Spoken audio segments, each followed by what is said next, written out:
ॾिठा ऐं ॿुधा हाल ऐं ख्याल तन जा जुदा मूं ॾिठा हाल ऐं ख्याल तन जा जुदा मूं ॾिठा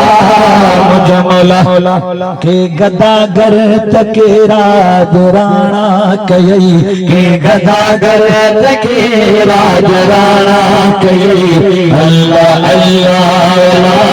तुझी कारीगिरी अल्लाह अल्लाह अल्लाह तुझी कारीगिरी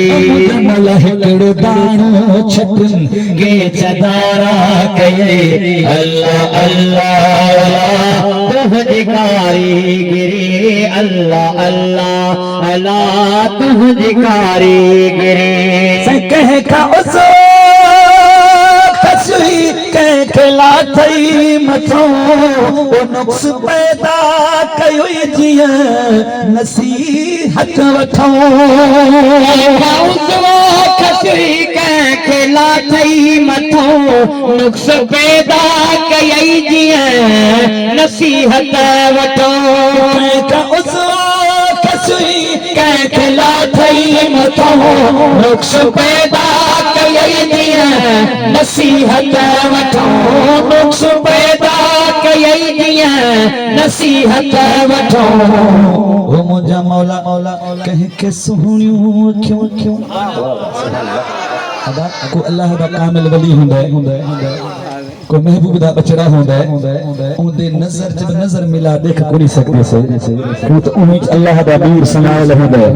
जदे महबूब दा इश्क समायल हुंदा और आज के रसूल का मिसाल दे हुंदा से कह का उजो कसुई कह खिला थई मथो नुक्स पैदा कयई जिया नसीहत वठो नुक्स पैदा कयई जिया नसीहत वठो मौला कह के सुहिणियूं अखियूं अखियूं वरी कह के काणो कयई कह के सुहिणियूं अखियूं कह के काणो कयई अल्लाह अल्लाह अल्लाह तुझी कारीगिरी अल्लाह अल्लाह अल्लाह तुझी कारीगिरी अल्लाह अल्लाह अल्लाह तुझी कारीगिरी मौला तो गुलामिया अजबे गुजारे पयो तो फजा में उड़ानो उड़ारे पयो गुलामिया में अजबे गुजारे पयो तो फजा में उड़ानो उड़ारे पयो तो फजा में उड़ानो उड़ारे पयो जमलवरी कन के एडो अकुल कुल कुल के वरी अयाना कयई कन में एडो अकुल